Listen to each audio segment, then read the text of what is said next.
আমরা সাথে প্রেসের একটা ভালো সমঝোতার সংস্থায় একটা সরকার যখন কাজ করতে যায়, আমাদের মতো একটা সরকার, সে অনেক চাইলে অনেক কিছু করতে পারে না, কখনো কোনো ভুল করবে, এটাও খুব স্বাভাবিক। তো সেগুলো নিয়ে যথেষ্ট যৌক্তিক সমালোচনা যেন হয়, সেটা হলেই আসলে সরকারের জন্য ভালো। আপনারা খেয়াল করবেন, এটা একটু ফর্মালি বলছি, ব্যাংক আইনের একটা বিষয় নিয়ে প্রচুর সমালোচনা হচ্ছিল, এটা পরবর্তীতে উইথড্র করা হয়েছিল। This is how democracy works. এভাবেই ডেমোক্রেসি কাজ করে, প্রেস এভাবেই কাজ করে। প্রেসে প্রচুর সমালোচনা হয়েছে, জনগণ সেটাতে এনগেজ করেছেন, জনগণের হাতে এখন সোশ্যাল মিডিয়া আছে, শেষ পর্যন্ত সরকার তার সিদ্ধান্ত পাল্টেছে এবং মাননীয় প্রধানমন্ত্রী কয়েকটা জায়গা থেকে সিদ্ধান্ত পরিবর্তন করেছেন বাজেট উপস্থাপনের পর যখন সমালোচনা হচ্ছে। তো এই জিনিসটা আসলে আমরা চাই, কারণ গণতান্ত্রিক সরকার সবসময় প্রেসকে তার বন্ধু মনে করতে চায়। অ্যাজ ইউজুয়াল আমরা কিছু তথ্য এক সপ্তাহের মধ্যে তৈরি হয়েছে, সেগুলো বলবো, অবশ্যই খুব সংক্ষিপ্ত অংশ। আমরা মূল যে জিনিসটা আসলে চাই সেটা হচ্ছে আপনাদের সাথে ইন্টারাকশন, মানে কোনো একটা জায়গা থাকা দরকার যাতে আপনারা আপনাদের কথাগুলো, এটা শুধু আপনাদের যে সবসময় তা না, আপনারা প্রত্যেকে চোখ কান খোলা রাখেন, আপনাদের নিজস্ব সাংবাদিকরা আছেন, আপনারা সোশ্যাল মিডিয়া দেখেন, জনগণের বিভিন্ন রকম প্রশ্ন আপনারা সরকারের কাছে কিছু জানতে চাইবেন, এই কিন্তু স্বাভাবিক।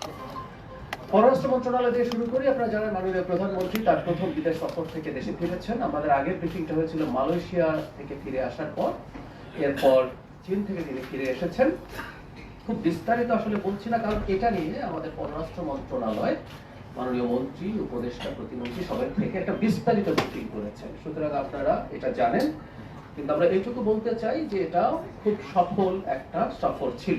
এর মধ্যে আমরা এগুলো আবার ইনক্লুড করেছি, আপনারা এগুলো আবার পেয়ে যাবেন। এবং আমরা চাই এটা নিয়েও আমাদের জনপরিসরে আলাপ আলোচনা চলতে থাকুক। আমরা দেখছি যে কলাম লেখা হচ্ছে, সফল খুব সফল বলছেন, আবার কেউ বলছেন কিছুই হয়নি, ইত্যাদি ইত্যাদি, টাকা পয়সা কত পাওয়া গেল প্রশ্ন করছেন, সেটারও জবাব আমাদের মাননীয় পররাষ্ট্রমন্ত্রী দিয়েছিলেন। তারপরও এই সব আলোচনাগুলো চলছে, এগুলো চলতে থাকুক। একটা কথা একটু বলে রাখা দরকার, সেটা হচ্ছে বাংলাদেশ তার পররাষ্ট্রনীতির ক্ষেত্রে তার ইচ্ছা, তার স্বার্থ, মানে জনগণের স্বার্থের কথা বলছি, রাষ্ট্রের স্বার্থের কথা বলছি, নিশ্চিত করে সেটা পররাষ্ট্র নীতি ঠিক করবে। একটা সার্বভৌম স্বাধীন দেশ যেভাবে করে সেভাবে, এটার একটা বার্তা আমরা দিতে চাই। স্বাস্থ্য পরিবার কল্যাণ মন্ত্রণালয় 28 জুন দেশব্যাপী জাতীয় ভিটামিন এ ক্যাম্পেইন 2026 আয়োজন করা হয়। এর মাধ্যমে 2,40,00,000 শিশুকে 1 ডোজ ভিটামিন এ ক্যাপসুল খাওয়ানোর লক্ষ্যমাত্রা নির্ধারণ করা হয়েছিল এবং এটা প্রায় শতভাগ অর্জিত হয়েছে। একটা অদ্ভুত তথ্য, এই ঘটনাগুলো কেন ঘটেছে আমরা আসলে জানি না, এটা একটু জানবেন। বছরে দুবার ভিটামিন এ প্লাস ক্যাম্পেইন করার কথা থাকলেও প্রায় 15 মাস পর এরকম আয়োজন করা হলো। মানে গত 15 মাস এটা হয়নি, অথচ 6 মাস পর পর এটা হবার কথা ছিল। আমরা আসামের ক্ষেত্রেও দেখেছি একইভাবে এই সরকার শিশুদের ভবিষ্যৎ নিয়ে অত্যন্ত সিরিয়াসলি কাজ করতে চায়। আমরা প্রায়ই একটা কথা বলি এবং মাননীয় প্রধানমন্ত্রীও বলেন, তিনি যেহেতু দীর্ঘদিন ব্রিটেনে ছিলেন, ওখানে যে এনএইচএস আছে সেটাতে আমরা যদি কিউরেটিভ মেডিসিন নিয়ে অনেক বেশি কাজ করতে যাই, ধনী দেশগুলোর উপরই চাপ পড়ে যায়। আর আমাদের মতো গরিব দেশ, মানুষের রোগ হওয়ার পর যদি আমরা তার চিকিৎসা সরকারের দিক থেকে দিতে চাই, এটা মারাত্মক চাপের ব্যাপার। তাই যতটা সম্ভব রোগকে আগেই প্রতিরোধ করা, প্রিভেন্টিভ মেডিসিন যেটা বলে, ভিটামিন এ সেই রোগটা আছে, এই সরকার সেটা করবে। খাদ্য মন্ত্রণালয়, আমরা গতদিন জানিয়েছিলাম খাদ্য মন্ত্রণালয়ের মজুদ স্বাভাবিকের থেকে 7 লক্ষ টনেরও বেশি, মানে যা নিরাপদ মজুদ 13,50,000 মেট্রিক টনের তুলনায় ছিল, সেটা আরো বেড়েছে 8,60,000 মেট্রিক টন এর বেশি। তার মানে এর মধ্যে আরো অনেক বেশি খাদ্য সংগ্রহ করা গেছে। এটা যেমন খাদ্যের মূল্য স্থিতিশীল রাখতে সাহায্য করে, এবং আমরা যেহেতু অনেক কর্মসূচি আছে, যেমন এখানে আপনারা পেয়ে যাবেন খাদ্য মন্ত্রণালয়ের ওএমএস যে কর্মসূচি আছে, তাতে এটার আওতা বাড়ানো হয়েছে। সেই কারণে সরকার অনেক বেশি খাদ্য মজুত করছে। আপনারা জানেন খাদ্য যত বেশি মজুত করে, এটার দামের ক্ষেত্রে একটা স্থিতিশীল রাখায় সাহায্য করে। এটা 1, 2 হচ্ছে কৃষক ন্যায্য মূল্য পায়। অনেক ক্ষেত্রে হয়তো সরাসরি এই চাল কেনা হয় না, কিন্তু যখনই আপনি রাইস মিলগুলো থেকেও চাল কিনতে থাকবেন, বাজারে একটা চাহিদা তৈরি হয় এবং সেটা কৃষকের চালের মূল্য প্রাপ্তিতে সাহায্য করে। সড়ক পরিবহন ও সেতু মন্ত্রণালয়, সব টোল প্লাজায় একটা ইন্টিগ্রেটেড ট্যাগের আলোচনা হচ্ছে এবং সেটা খুব দ্রুত হয়ে যাবে, এটা আশা করা যায়। আপনারা বুঝতেই পারছেন, এটা যদি থাকে সব জায়গায় এটা এফেক্টিভলি কাজ করবে এবং ইলেকট্রনিক টোল কালেকশন সিস্টেম চালু হবে। এটা অত্যন্ত গুরুত্বপূর্ণ অগ্রগতি বলে বলা যেতে পারে। রেলপথ মন্ত্রণালয় মাননীয় মন্ত্রী বৃক্ষরোপণ কর্মসূচি উদ্বোধন করেছেন।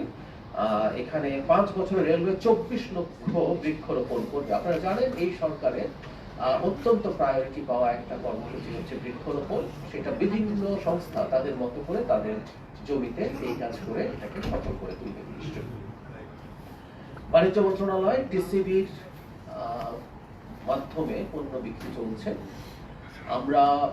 আমি ব্যক্তিগতভাবে এটা খুব খেয়াল করি। আমরা যখন রাস্তায় আমি যখন যাই অনেক দিন থেকেই টিসিবি ট্রাকের লাইন কেমন আছে, আমাদের এখনো লাইন দেখা যায়। এটা একটা রাষ্ট্র, একটা সরকার কখনোই এক্সপেক্ট করে না যে এই লাইনটা থাকুক দীর্ঘ হোক। আমরা দায়িত্বে এসেছি খুব বেশি দিন না। আমাদের লক্ষ্য হচ্ছে এই টিসিবি ট্রাকের এরকম লাইন থাকবে না, টিসিবি ট্রাক প্রয়োজনই হবে না একটা সময়। আমরা সেটাও দেখতে চাই, কারণ জনগণের কাছে আমরা এমন ভাবে পৌঁছে দিতে চাইবো যাতে তার জন্য এই ধরনের কষ্টকর কোনো পথে যেতে না হয়। স্থানীয় সরকার পল্লী উন্নয়ন সমবায় মন্ত্রণালয় বিভিন্ন ধর্মীয় সামাজিক প্রতিষ্ঠানে বরাদ্দপত্র হস্তান্তর করা হয়েছে। বিরোধী দলীয় 65 জন সংসদ সদস্যের অনুকূলে জনপ্রতি 30 লাখ টাকা করে বিশেষ বরাদ্দ দেওয়া হয়েছে। ভূমি মন্ত্রণালয় বিভিন্ন ক্ষেত্রে অনিয়মের জন্য ভূমি মন্ত্রণালয়ের রেকর্ড 2 কর্মচারীর বিরুদ্ধে ব্যবস্থা নেওয়া হয়েছে। মৎস্য প্রাণী সম্পদ মন্ত্রণালয় বাংলাদেশে প্রথমবারের মতো নাইজেরিয়ায় 10,440টি প্যারেন্ট হ্যাচিং এগস রপ্তানি করেছে। এর চালানের মূল্য $18,729 মার্কিন। এই মুহূর্তে চালান যতটুকুই হোক না কেন, হ্যাচিং এগস আপনারা বুঝতেই পারছেন, এটা এই ডিম থেকে বাচ্চা হবে। বাংলাদেশে প্রথমবারের মতো বাংলাদেশের পোলট্রি তার জায়গা থেকে যথেষ্ট সম্ভাবনা একটা খাত, অনেক কর্মসংস্থান তৈরি করেছে। এখন যদি এটা এইভাবে আমরা রপ্তানি করতে পারি, এটা খুবই গুরুত্বপূর্ণ একটা পদক্ষেপ হবে। প্রতিমন্ত্রী সুলতান সালাউদ্দিন টুকু বলছেন যে এই খাতকে আমরা রপ্তানির মুখী করে তোলার জন্য চেষ্টা করছি। সুতরাং এটা একটা খুব গুরুত্বপূর্ণ মাইলস্টোন পদক্ষেপ বলে আমরা মনে করি। এটা খুবই গুরুত্বপূর্ণ পদক্ষেপ।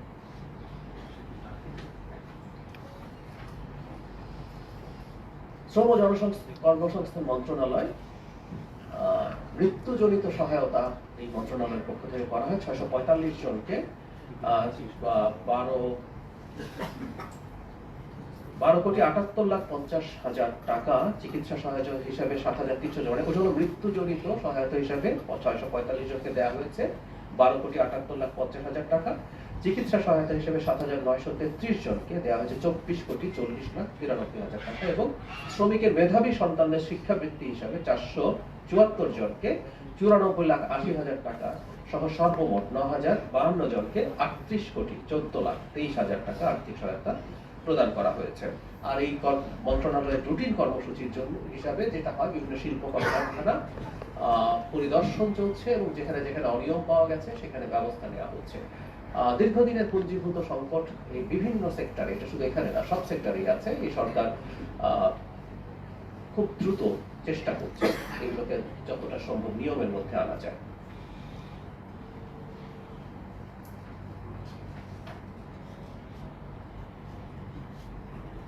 ধর্ম বিষয়ক মন্ত্রণালয় আমাদের হাজিরা সবাই ফেরত এসছেন। এর মধ্যে সকল হারানো হাজি 724 জন টেম্পোরারিলি খুঁজে পাওয়া যাচ্ছিল না, তাদেরকে উদ্ধার করা গেছে এবং এখন আর কোনো নিখোঁজ হাজি নেই। তথ্য সম্প্রচার মন্ত্রণালয় বাংলাদেশের প্রধানমন্ত্রী তারেক রহমান ও চীনের প্রধানমন্ত্রী লি চিয়াং এর উপস্থিতিতে 25 জুন বেইজিং এর গ্রেট হল অফ পিপলে সিনহুয়া নিউজ এজেন্সি ও চায়না মিডিয়া গ্রুপের প্রধানদের সঙ্গে গুরুত্বপূর্ণ সমঝোতা স্মারক স্বাক্ষরিত হয়েছে। বাংলাদেশের পক্ষে এতে স্বাক্ষর করেছেন তথ্য সম্প্রচার মন্ত্রী জহিরুদ্দিন শাহ। স্বাক্ষরিত সমঝোতা স্মারক গুলোর আওতায় বাংলাদেশ চীনের মধ্যে সংবাদ ও তথ্য বিনিময়ের দ্বিপাক্ষিক সহযোগিতা, গণমাধ্যম খাতে দীর্ঘমেয়াদী অংশীদারিত্ব, গ্লোবাল সাউথ মুক্ত গণমাধ্যম বিষয়ে যৌথ গবেষণা, প্রযুক্তির ব্যবহার এবং সম্প্রচার ক্ষেত্রে সহযোগিতা এবং অভিজ্ঞতা বিনিময়ের সুযোগ সম্প্রসারিত হবে।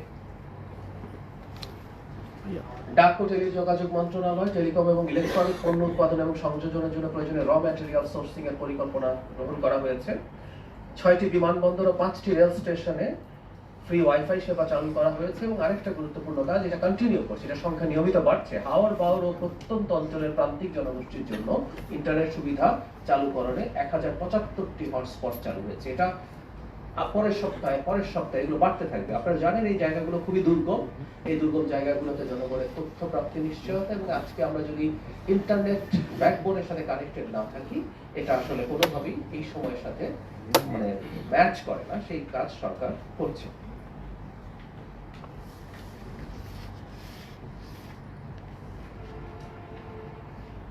যুব ক্রীড়া মন্ত্রণালয় স্কুল পর্যায়ে এবং বিভিন্ন শিক্ষা প্রতিষ্ঠানে তার কর্মকাণ্ড কন্টিনিউ করে যাচ্ছে, এবং সেটার অংশ হিসাবে আবার ক্রীড়া শিক্ষা প্রতিষ্ঠানে বিভিন্ন রকম পদক্ষেপ নেওয়া হচ্ছে। সেখানে কম্পিটিশন চলছে। আমাদের মাননীয় প্রধানমন্ত্রী স্কুল পর্যায়ে শিশুদের জন্য, কিশোরদের জন্য ক্রীড়া ক্ষেত্রে তাদের অ্যাক্টিভিটি অনেক বাড়ানোর উদ্যোগ গ্রহণ করেছেন, সেটা কন্টিনিউ করছে। পরিবেশ, বন ও জলবায়ু মন্ত্রণালয় তারা যেটা করেন সবচেয়ে তাদের গুরুত্বপূর্ণ রুটিন কাজ, মোবাইল কোর্ট পরিচালনা করছেন। এই সপ্তাহে তারা 19টি মোবাইল কোর্ট পরিচালনা করেছেন, 78টি মামলা দিয়েছেন, জরিমানা আদায় করেছেন 14,14,000 টাকা। ত্রাণ ও দুর্যোগ মন্ত্রণালয়, এটা খুব গুরুত্বপূর্ণ, আমরা একসময় এটাকে খুব গুরুত্ব দেই নাই। বজ্রপাতের প্রাণহানি ও ক্ষয়ক্ষতি হ্রাস করবে কতগুলো পদক্ষেপ নেওয়া। আপনারা জানেন না, বাংলাদেশের পৃথিবীর সবচেয়ে বড় বজ্রপাতের যে প্রবণ এলাকা আছে, এর মধ্যে বাংলাদেশের কিছু কিছু এলাকা এর মধ্যে পড়ে, এবং প্রতি বছর বেশ কিছু অনাকাঙ্ক্ষিত মৃত্যু, আবারও বলছি এগুলো প্রিভেন্টেবল মৃত্যু, এগুলো চাইলে আমরা ঠেকাতে পারি। 15টি জেলায় ঝুঁকিপূর্ণ এলাকায় বজ্র নিরাপদ দণ্ড স্থাপন করা হচ্ছে। এখানে কোথায় কোথায় কি হয়েছে এগুলো আপনারা সবাই পেয়ে যাবেন। এবং কৃষক ছাউনি প্রকল্প, অনেক বড় মাঠ যখন থাকে তখন আসলে বজ্রপাতের সংখ্যা থাকে, সেখানে ছাউনি তৈরি করা হচ্ছে। এই কাজগুলো সরকার কন্টিনিউ করছে। আপনাদের মনে থাকার কথা, এটা আগের মানে যে সরকার পালিয়েছে, তারা তাল গাছ লাগানোর কর্মসূচি নিয়েছেন। তাল গাছ লাগানোর কর্মসূচিকে ছোট করে দেখার ব্যাপার না এক অর্থে, কারণ এটা আসলে বজ্র নিরোধ করে। দেখা তাল গাছ সেই হাইটে যাওয়ার জন্য 25-30 বছর লেগে যেতে পারে, ওটা তো থাকছেই, কিন্তু বজ্র নিরোধক দণ্ড এবং ছাউনি আমরা সেটা খুবই প্রায়োরিটি দিচ্ছি। আমরা আশা করি, আমরা বিশ্বাস করি এটা একটা প্রতিরোধযোগ্য মৃত্যু, এটাও আমরা ঠেকিয়ে দিতে পারবো। একটা কথা আমরা হয়তো একটা মৃত্যুকে মৃত্যু হিসেবে দেখি, একটু ইনফর্মালি হলেও বলি, যখন দু একটা মানে শুধু বজ্রপাত না, যে কোনো অ্যাক্সিডেন্টে যখন যেগুলো প্রিভেন্টেবল মানুষ মারা যায় বা যেভাবেই মারা যায়, মানে একটা পরিবারের আয়ের, যে মানুষটা আয় করেন, মানে মাঠে কাজ করতে যান দেখবেন গ্রামের সেই কৃষক যিনি আসলে পরিবারের মূল আয় করা ব্যক্তি, সো তার মৃত্যু শুধু মৃত্যু না, আমাদের মতো অনেক পরিবারের হয়তো মূল আয় করা মানুষটা মারা গেলেও আমরা আর্থিকভাবে খুব বড় বিপদে পড়ি না।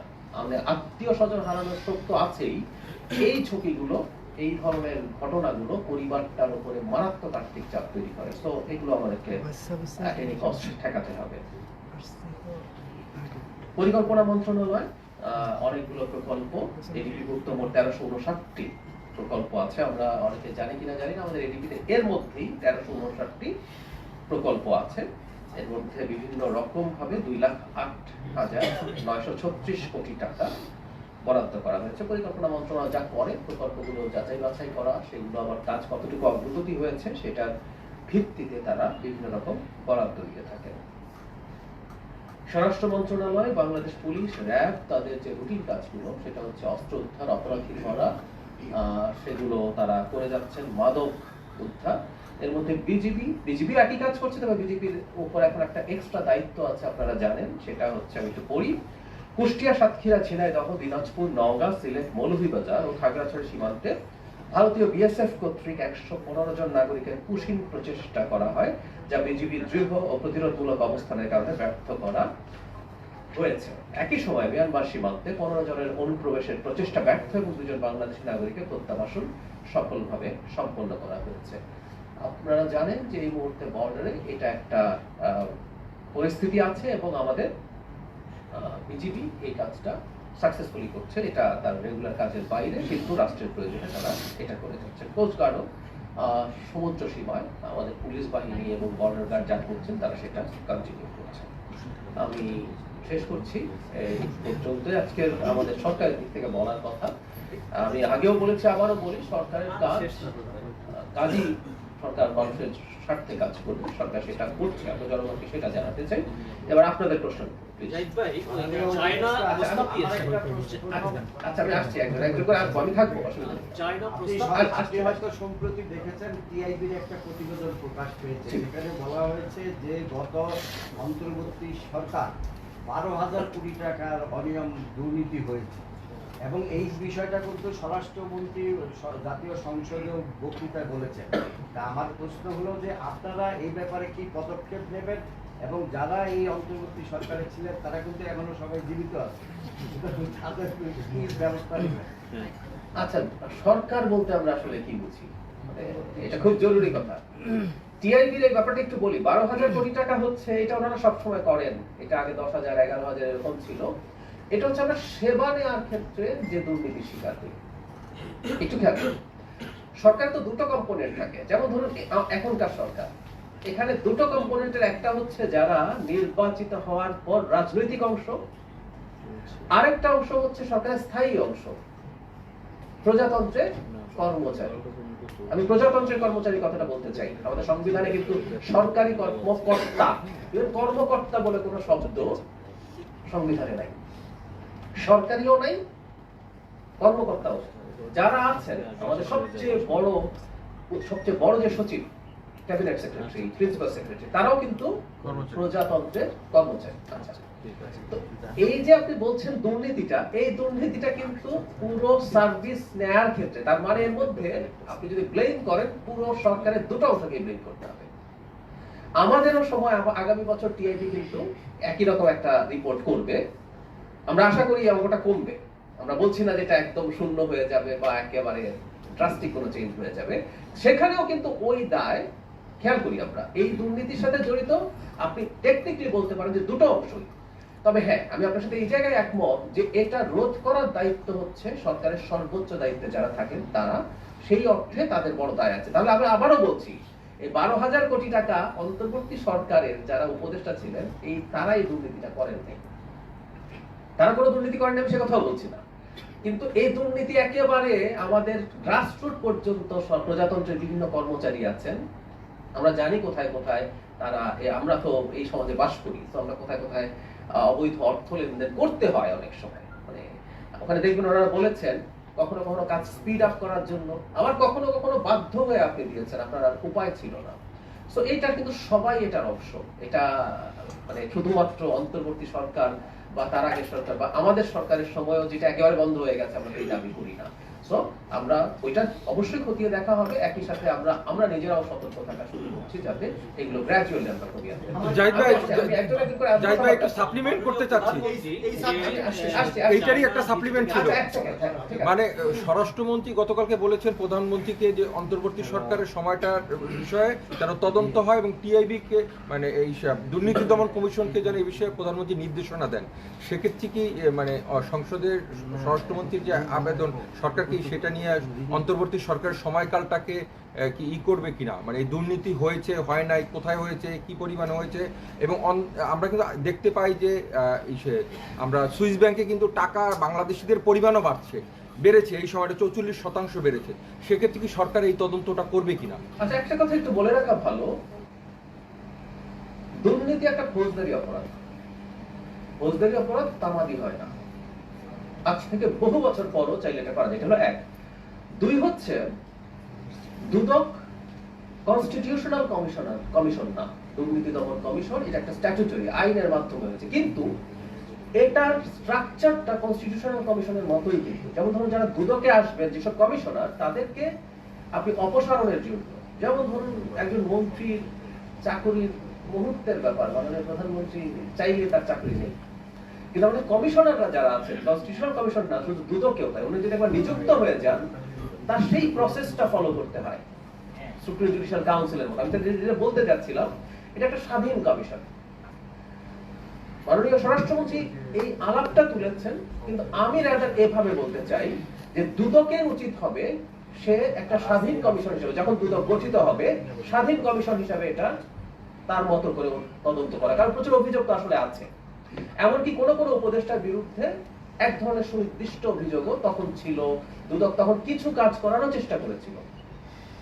আমাদের মনে আছে যে একজন উপদেষ্টার ব্যক্তিগত কর্মকর্তাদের বিরুদ্ধে ইত্যাদি ইত্যাদি। সো এই দায়িত্ব দুদকের, এই দায়িত্ব দুদক করবে এবং দুদক তৈরি হয় এই কারণে, এবং দুদক তারও আগের আওয়ামী লীগের সময়কার এবং দুদক আমাদের সময়কারও। আমি এটাও বলতে চাই যে এই সরকারের সময়ও দুদক একটা স্বাধীন কমিশন হিসাবে কাজ করবে এবং দেখার চেষ্টা করবে এই সরকারেরও কেউ কোনো ধরনের দুর্নীতিতে ইনভলভ আছে কিনা। এই কমিশনকে আমরা এভাবেই দেখতে চাই, সেটা তারা তাদের দিক থেকে, এবং সরকারের দিক থেকে এটাকে বাধা দেওয়ার তো প্রশ্নই আসে না, কমিশনকে বাধা দেওয়ার কিছু নেইও, কিন্তু সরকার এটাকে এনকারেজই করবে, অবশ্যই অন্তর্বর্তী আওয়ামী লীগ এবং আমাদের সরকার সহ। আমি একটু সিরিয়ালি আসি। হ্যাঁ, মাননীয় প্রধানমন্ত্রী সম্প্রতি যে চায়নাতে ভিজিটে গেলেন, সেখানে চায়নার প্রেসিডেন্ট মাননীয় শি জিনপিং সে প্রস্তাব দিয়েছে বাংলাদেশ চায়নার করিডোর। তো বাংলাদেশের বাঁচার একটি অন্যতম পথ হচ্ছে আমাদের বঙ্গোপসাগর, দ্বিতীয় হচ্ছে আমার কাছে মনে হচ্ছে যে চায়না বাংলাদেশ করিডোর। এই করিডোরের ব্যাপারে আমাদের সরকারের কি পরিকল্পনা, যে কি করবে না? আমি আসলে চায়নার ব্যাপারে খুব বিস্তারিত বলতে চাই না, কারণ আমাদের মাননীয় পররাষ্ট্রমন্ত্রী ব্রিফ করেছেন। তারপর আমি যদি বলি এই কথাটা উনি কি বলেছেন বা আমাদের সরকারের অবস্থানটা আমি একটু পুনর্ব্যক্ত করতে চাই, সেটা হচ্ছে গ্রোসলি আমি একটা প্রোগ্রাম থেকে বেরোনোর পর হঠাৎ করে আই ফেস সাম জার্নালিস্ট, তারা আমার কিছু অপিনিয়ন চেয়েছেন। আমি যেটা বলেছিলাম আমি আবারও বলি, যে কোনো কানেক্টিভিটি, পৃথিবীতে এখন কানেক্টিভিটির কথা বলে, যে কোনো কানেক্টিভিটি যদি এটা সব খুবই গুরুত্বপূর্ণ, যদি আমাদের রাষ্ট্রের স্বার্থ রক্ষা করে করা যায়, সেই কানেক্টিভিটি আমরা চাইবো। এটা হলো এক। দুই হচ্ছে মিয়ানমার হয়ে যে কানেক্টিভিটির কথা বলা হচ্ছে, যে করিডোরের কথা বলা হচ্ছে, সেটা এখন অনেকগুলো ভ্যারিয়েবলস আছে। আমরা আমাদের জন্য কেমন হবে, মিয়ানমারের পলিটিক্যাল অবস্থা খুব শান্ত না, অনেকগুলো ব্যাপার আছে। সো এই জিনিসগুলো এখন যাচাই বাছাই হবে, এবং সেটা যদি হয় সেটা হবে। ইনফ্যাক্ট চায়না, মিয়ানমার, বাংলাদেশ এবং ইন্ডিয়া মিলে এক সময় এই ধরনের একটা কানেক্টিভিটির আলাপ ছিল, যেটা খুব বেশি কন্টিনিউ করে নাই। আবার ইন্ডিয়া, বাংলাদেশ, নেপাল এবং ভুটান, BBIN এরকম হয়েছে যাতে কানেক্টিভিটি হয়। সো আমরা চাই যত বেশি সম্ভব multi model, multi sectoral, multi country একত্র হয়ে তাদের কানেক্টিভিটি বাড়াবে। সুতরাং সরকার এটা যেহেতু এই আলাপ করেছে, সরকার নিজের আগ্রহ আছে, এবার এই ব্যাপারগুলো ফিজিবিলিটি দেখা হবে এবং সেটা অনুযায়ী আমরা এগিয়ে যাব। আমার একটা প্রশ্ন ছিল। আচ্ছা, দেখুন, আমার নাম গাজী আবু বকর, আমি দৈনিক জবাবদিহি পত্রিকাতে আছি। আমি সাম্প্রতিক একটা বিষয়ে আপনার দৃষ্টি আকর্ষণ করেছিলাম, সেটা হচ্ছে যে শিকাও অনির্বাণের বিষয়ে সাম্প্রতিক সময়ে ব্যাপক আলোচনা হচ্ছে। এ বিষয়ে সরকারের আপনি একটু বলুন। যে শিকাও অনির্বাণ নিভিয়ে রাখা হয়েছে, এ ধরনের একটা প্রচারণা চলছে বিভিন্ন মাধ্যমে। এ বিষয়ে সরকার শিক্ষা অনির্বাণ নিভিয়ে রাখা হয়েছে, এটার কি কোনো ডকুমেন্টেড প্রমাণ আছে?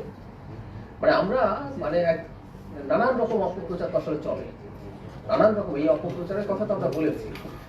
এইরকম একটা সিদ্ধান্ত কেউ একটা যেটা হয় আর কি, বাংলাদেশে এই সরকার, বাংলাদেশে যে সরকারটা পালিয়ে যেতে বাধ্য হয়েছে, তাদের হয়ে বহু মানুষ, আপনাদের তো এর মধ্যে খেয়াল করেছেন যে কুরআন দিয়ে নানান কথাবার্তা বলা হয়েছে। তো একইভাবে এটা একটা প্রোপাগান্ডা। কোনো একটা ক্ষেত্রে এই ধরনের সিদ্ধান্ত যদি নেওয়া হয়, কথার কথা, এটা সরকারের দিক থেকে আসবে, বা যিনি এই কথাগুলো বলছেন আসলে এটা সঠিক কিনা প্রমাণের দায়িত্ব তাদের, তাকে ডকুমেন্ট নিয়ে আসলে জিনিসটা প্রমাণ করতে হবে। সুতরাং এই যে আমি শুনলাম, জানলাম, এই তথ্যগুলো আমরা মনে হয় গুরুত্ব না দেয়। সরকার নির্বাচন হয়েছে নাকি সরকার বলেছে? আমি আবারও বলছি, আমি এই প্রশ্নটাকে কগনিজেন্সে নিতে চাই না। ধরুন কাল আরেকটা কথা বললো, এরপর আবার সরকার এসে গিয়ে ওখানে ছবি তুলে ভিডিও তো করে দেখাবে যে এটা, তাহলে যে কোনো কিছু আসলে এরকম ভাবে হতে পারে। এটা একেবারেই অবান্তর একটা প্রশ্ন বলে আমি মনে করি। আপনি রাইট কাজ করেছেন, যেহেতু সামাজিক মাধ্যমে, আপনার প্রশ্নটা অবান্তর বলছি না। সামাজিক মাধ্যমে এই জিনিসগুলো ঘটছে, এই জিনিসগুলো যখন ঘটছে, এটা একটা ফেনোমেনন, এবং আমার মনে হয় এরকম যদি আমরা কগনিজেন্সে নিতে থাকি, এরকম বাজে কথা ক্রমাগত বাড়তে থাকবে। আমার প্রশ্ন আমরা জানি পলাতক শেখ হাসিনা গতকাল পরশু মেবি টিভিতে একটা সাক্ষাৎকার দিয়েছিল, আর সেই সাক্ষাৎকার বাংলাদেশের কিছু বেশ গণমাধ্যম ভালোভাবে প্রচার করেছে। আমি যতটুকু জানি দণ্ডপ্রাপ্ত আসামির ক্ষেত্রে সেটা একটা বিধিনিষেধ আছে, কিন্তু আমরা সেখানে দেশের গণমাধ্যম সেটা মানছে না। সরকারের অবস্থানটা কি? এই প্রশ্নটা গুরুত্বপূর্ণ, এই প্রশ্ন নিয়ে আলাপ হচ্ছিল। শেখ হাসিনার বক্তব্য প্রচার করা বাংলাদেশে একদম সরাসরি নিষেধ আছে, শুধু দণ্ডপ্রাপ্ত বলে না। তার বক্তব্য প্রচার করা যাবে না এরকম আদালতের নিষেধাজ্ঞা আছে, এবং আমাদের অনেক মিডিয়া এই কাজটা করছে। তার মানে হচ্ছে তারা আদালতের নিষেধাজ্ঞা নির্দেশনা মানছেন না, এটা ফ্যাক্ট। সরকার এটার ব্যাপারে তার তথ্য মন্ত্রণালয়, যেহেতু এই মিডিয়াগুলো তথ্য মন্ত্রণালয়ের অধীনে আছে, আমরা প্রাথমিকভাবে এই আহ্বান জানাই, এটা আমরা ফর্মালিও জানাবো, এটা নিয়ে আমার কথা হয়েছে, তারা যেন এই কাজটা না করেন। আমরা এটা নিয়ে খুবই কঠোর কোনো অবস্থান নিচ্ছি তা না, কিন্তু এটা আবার স্মরণ করিয়ে দিতে চাই, এবং আমি মনে করি যে আমাদের মিডিয়াগুলো আইনের প্রতি শ্রদ্ধাবোধ করবেন, শ্রদ্ধা দেখাবেন, এবং তারা এই জিনিসটা থেকে বিরত থাকবেন। এমন আহ্বান তো এর আগেও আমরা স্বরাষ্ট্রমন্ত্রী সেটি আহ্বান করেছিল, কিন্তু সেটা তো আসলে মানছে না। ঠিক আছে, আমরা আবার করবো, এবং কোনো একটা সময় হয়তো কোনো ব্যবস্থা নেওয়ার কথা ভাবা যেতে পারে।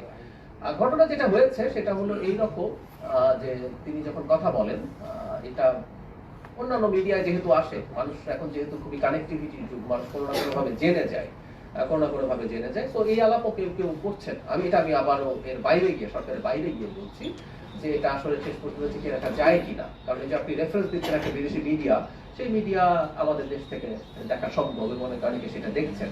তারপর আমি বলি, আনলেস আদালত এই নিষেধাজ্ঞা সরাচ্ছে, এটা করাটা অনুচিত। আমি অপরাধ এগুলো বলছি না, এটা অনুচিত, এবং আমি আশা করি আমাদের মিডিয়া দায়িত্বশীল ভূমিকা পালন করবেন। একটা ছোট প্রশ্ন করতে চাই আপনার মন্ত্রণালয় কেন্দ্রিক, সেটি আমরা প্রায় 2 বছর ধরে দেখছি যে তথ্য কমিশন অকার্যকর হয়ে আছে। এটিকে আসলে আপনাদেরকে অবস্থান থেকে অকার্যকরী রাখা নাকি আরেকটি হলো গণমাধ্যম কমিশন করার কথা বলা হচ্ছে, সেটার অগ্রগতি কত? ধন্যবাদ। তথ্য কমিশন নিয়ে প্রশ্ন এসছে। তথ্য কমিশন আসলে গঠন করার জন্য যা যা প্রসেস সেগুলো চলছে, আমরা খুব দ্রুত তথ্য কমিশন পাবো, এটা আমি আপনাকে কনফার্ম করছি। আর খুব বেশি দেরি হবে না, কারণ এই কমিশন গঠন প্রক্রিয়ার সাথে আমি কিছুটা হলেও জড়িত আছি, আমি নিজেও কিছুটা জানি, সেই কারণে বলছি এটা দ্রুত হবে। গণমাধ্যম কমিশন নিয়ে আমি আগের একটা ব্রিফিং এ সম্ভবত জানিয়েছিলাম যে আমরা আমাদের অনেক স্টেক হোল্ডারের সাথে বসেছি, সেখানে আমরা সিদ্ধান্ত নিয়েছি যে আমরা এই কমিশনটা করব, এবং আগের যে মিডিয়া কমিশনের রিপোর্ট সেটাকে ভিত্তি ধরে আমরা আবার মনে করি যে এটা একটু নতুন করে আবার আলোচনা করা দরকার আছে, কিছু মিসিং আছে কিনা বা নতুন কিছু যুক্ত করা যায় কিনা, এই কারণে আমরা স্টেক হোল্ডারের সাথে আবার বসবো, এবং এই কমিশনটাও হবে। আপনি এখানেই বলেছিলেন যে আসন্ন স্থানীয় সরকার নির্বাচন বিশেষ করে যে সরকার স্থানীয় সরকার নির্বাচন শুরু করতে যাচ্ছে, নির্বাচন কমিশন ইতিমধ্যে তাদের কার্যক্রম শুরু করেছে। আপনি এখানে বলেছিলেন যে সাউন্ডটা আগে ঠিক করেন, আওয়ামী লীগের এলিগেশন তারা এই ধরনের লোক যারা আওয়ামী লীগের রাজনীতির সাথে জড়িত থাকে তারা নির্বাচন করতে পারবে, যাদের বিরুদ্ধে কোনো অভিযোগ নাই, মামলা নেই। একটা সময় রিফাইন্ড আওয়ামী লীগের একটা বিষয় ছিল যে রিফাইন্ড আওয়ামী লীগ পুনর্গঠন হচ্ছে কিনা, তাদের এই ধরনের যারা সফট আওয়ামী লীগের আছে তাদেরকে নির্বাচনে অংশগ্রহণ করার মধ্য দিয়ে রিফাইন্ড আওয়ামী লীগের পুনর্গঠন হওয়ার সুযোগ তৈরি হবে কিনা? মানে সফট বা হার্ড আওয়ামী লীগ না, আমি আগে আবার বলেছি এই নির্বাচনে বিএনপিও তো নাই, আছে কি? স্থানীয় সরকার নির্বাচনে কি বিএনপি আছে, জামায়াত এনসিপি আছে? নেই। এক সময় ছিল, মানে যে আইনটা মাঝখানে পরিবর্তিত হয়েছিল আওয়ামী লীগের সময়, সেখানে একটা নির্বাচনে দল ছিল, সেটা হচ্ছে চেয়ারম্যান বা মেয়র। তখনও কিন্তু মেম্বার এবং কমিশনার নির্বাচনে কোনো দল পার্টিসিপেট করতো না। এখন এটা তুলে দেওয়া হয়েছে, আমরা আগের জায়গায় চলে গেছি। সুতরাং এখানে বিএনপি, আওয়ামী লীগ, জামায়াত কেউই পার্টিসিপেট করছে না, এটা হলো একদম নিশ্চিত কথা। আর দ্বিতীয় কথাটা হচ্ছে রিফাইন্ড আওয়ামী লীগের একটা আলাপ মাঝে মাঝে কোথাও কোথাও দেখা যায়, বিশেষ করে সোশ্যাল মিডিয়াতেও দেখা যায়। আওয়ামী লীগের কর্মসূচি যতদিন নিষিদ্ধ আছে ততদিন সে যে নামই হোক না কেন, রিফাইন্ড হোক বা অন্য কোন নতুন আওয়ামী লীগ, তৃণমূল আওয়ামী লীগ, যাই বলি না কেন, কিছু কোনো নামেও মানে আওয়ামী লীগ নামে সে কোনো কর্মসূচি পালন করতে পারবে না। এই জিনিসটা আমাদের বুঝতে পারতে হবে। সুতরাং মানে সরকারের এরকম কোনো ইচ্ছা নেই, এবং আমি আবার একটু স্মরণ করিয়ে দিতে চাই, বরং সরকারকে এই অভিযোগ করা হয়েছে যে সরকার 2009 সালের সন্ত্রাস দমন আইনের যে ধারা নতুন করে যুক্ত করে আওয়ামী লীগের কর্মসূচি নিষিদ্ধ করা হয়েছে, সরকার অনেকগুলো ইন্টারিমের সময়কার অনেকগুলো অধ্যাদেশকে আইনে পরিণত না করলেও এটাকে করেছে। তার মানে সরকারের অবস্থান হচ্ছে, সরকার মনে করে যতদিন পর্যন্ত আদালতে আওয়ামী লীগ নিষিদ্ধ হবে কি হবে না, আমি আগের দিনই বলেছিলাম এটা আসলে আদালতের এখতিয়ার এবং সিদ্ধান্ত হবে, তার আগ পর্যন্ত সরকার মনে করে এই কর্মসূচি নিষিদ্ধ থাকা উচিত। আরেকটা প্রশ্ন,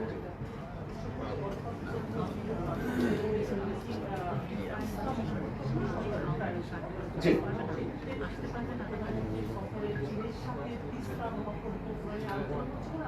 জি প্রশ্ন হলো যে এই তিস্তা মহাপরিকল্পনা তো আসলে ভারতের সাথে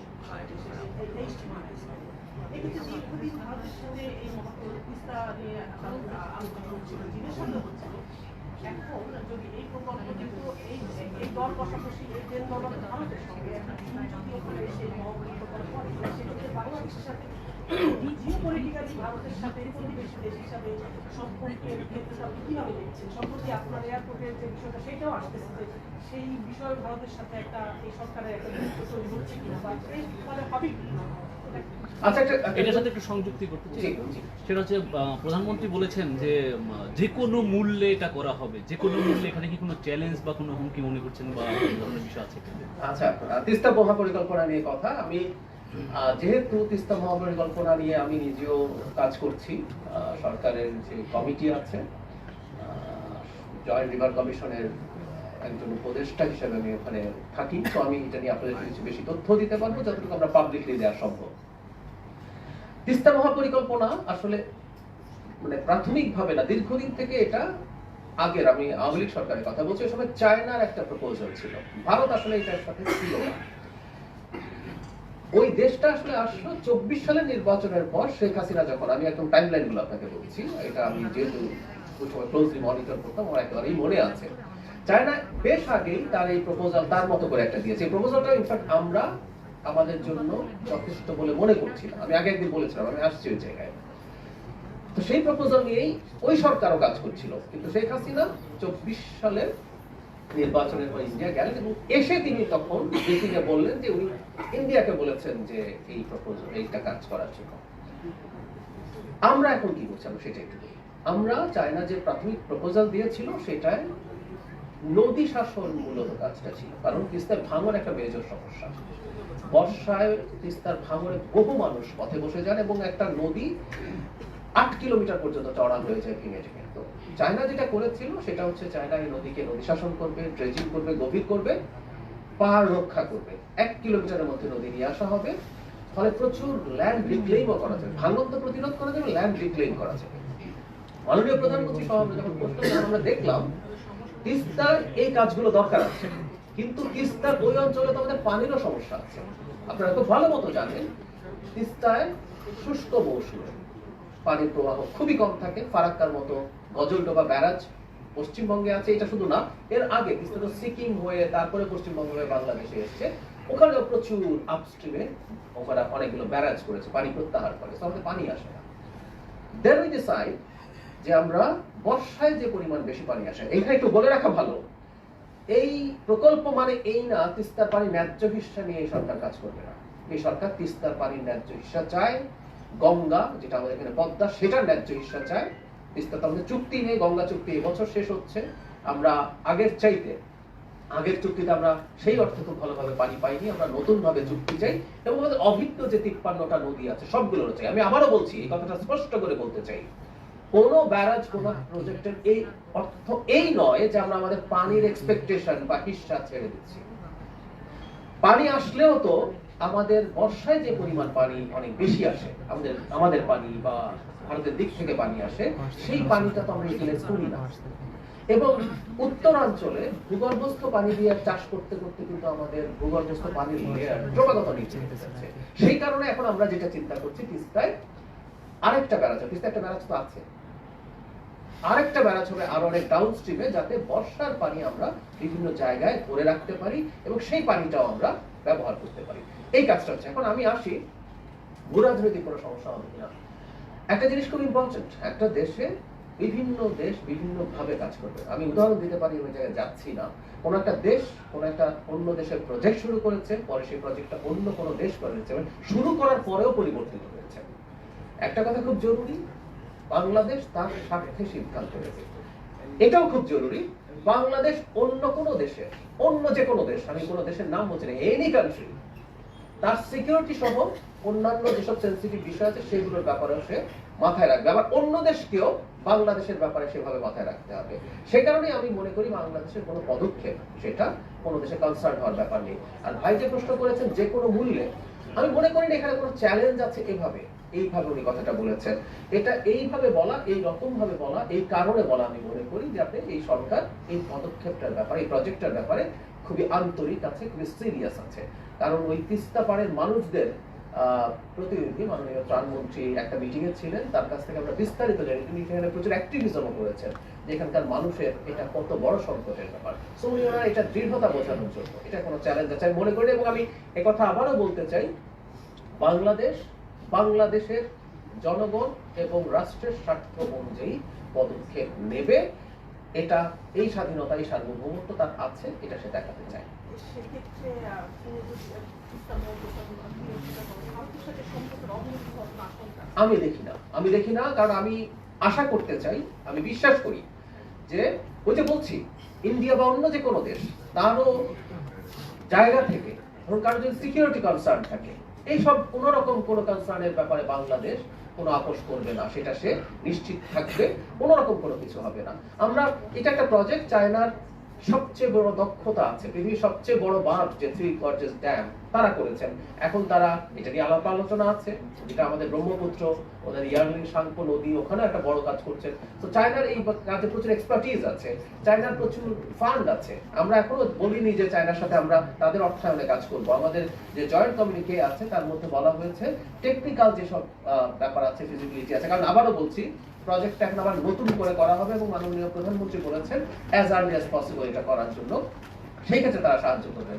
আর যদি ফিনান্সিয়ালিও তাদের দিক সাথে আমরা কাজ করি, সেটা কোনো রকম কোনো টেনশন অন্য কোনো দেশের হওয়ার কোনো কারণ আমি দেখি না। এবং আমি এটা বলে শেষ করি, ইন্ডিয়া এবং আর যে কোনো দেশ বাংলাদেশের সাথে একটা সার্বভৌম দেশ যেমন তার সাথে যেভাবে এনগেজ করতে হয়, পারস্পরিক স্বার্থ, আমি এটা কিন্তু বলছি পারস্পরিক স্বার্থ।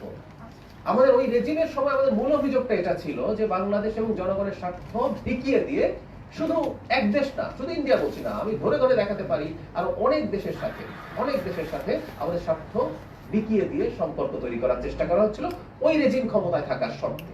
আমরা সেই জায়গা থেকে বেরিয়ে যে কোনো দেশের সাথে আমরা কাজ করি। মাননীয় উপদেষ্টা, আমি একটা জিনিস জানতে চাই, সেটা হচ্ছে যে কয়েকদিন ধরে আপনি দেখেছেন যে আরবি হরফে পতাকা নিয়ে বাংলাদেশের বিভিন্ন জেলায় এটা টাঙানো হয়েছে, হ্যাঁ, বিভিন্ন স্থাপনায়, সড়কে। তো সরকার এটা জানে কিনা, সরকার তাদের সাথে সরকারের কোনো সম্পর্ক আছে কিনা, বা সরকার কি ব্যবস্থা নেবে, ডিটেইলসটা একটু বলেন। খুব বিস্তারিত বলছি না, এইটা সরকার কগনিজেন্সে নিয়েছে, সরকার এটা দেখেছে, এটার সাথে সরকারের কোনো সম্পর্ক থাকার কোনো কারণ নেই, বরং এটা সরকার খতিয়ে দেখছে। এবং সেটা কেন হচ্ছে, কারণ এখানে কিছু কিছু ক্ষেত্রে ভুল বার্তা যাবার সম্ভাবনা আছে গ্লোবালি, এই ব্যাপারে আমরা সচেতন আছি, আমরা এটা নিয়ে ব্যবস্থা নিয়েছি। এবং আমি ব্যক্তিগতভাবেও এইটার ব্যাপারে মাননীয় স্বরাষ্ট্রমন্ত্রীর দৃষ্টি আকর্ষণ করেছি। আমরা আশা করি এই জিনিসটা এভাবে কন্টিনিউ করবে। আমরা এখনো এইগুলো তো বুঝতেই পারছেন, এটা কারা করছে, কেন করছে, কিছু মানুষকে আপনি দেখবেন সোশ্যাল মিডিয়াতে বলছে, কিন্তু তারাই তো আসলে হয়তো সবসময় ভুল ব্যক্তি না। তো একটু খতিয়ে দেখার প্রশ্ন আছে। এবং এটা যেহেতু এত ওয়াইড স্প্রেড ভাবে হয়েছে, এর পেছনে নিশ্চয়ই কোনো সুনির্দিষ্ট পরিকল্পনা আছে, সেটি আমরা খতিয়ে দেখছি এবং আমরা ইনশাআল্লাহ এটা বের করতে পারবো। এটা শেষ প্রশ্ন। আচ্ছা, একটু ওই একটা প্রশ্ন।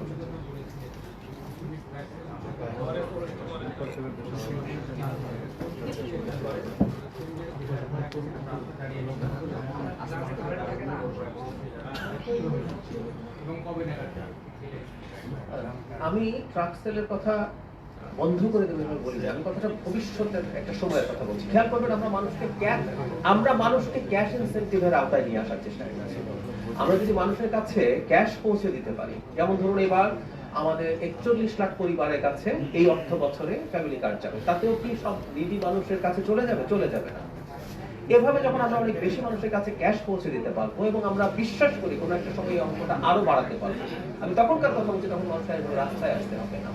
আমরা এখানে কি করছি আসলে, মানুষকে ভর্তুকি মূল্যে মানুষের কিছু টাকা সেভ হয়, মানুষ সেই জন্য মানুষকে আমরা পাশে দাঁড়ানোর চেষ্টা করছি। ভবিষ্যতে আমরা যেটা করতে চাই, ভবিষ্যতে ওই ক্যাশ আছে আর অন্যান্য যেগুলো কার্ড ভিত্তিক আছে সেইগুলোর ক্ষেত্রে তাদের জন্য এই কাজগুলো সহজ হবে।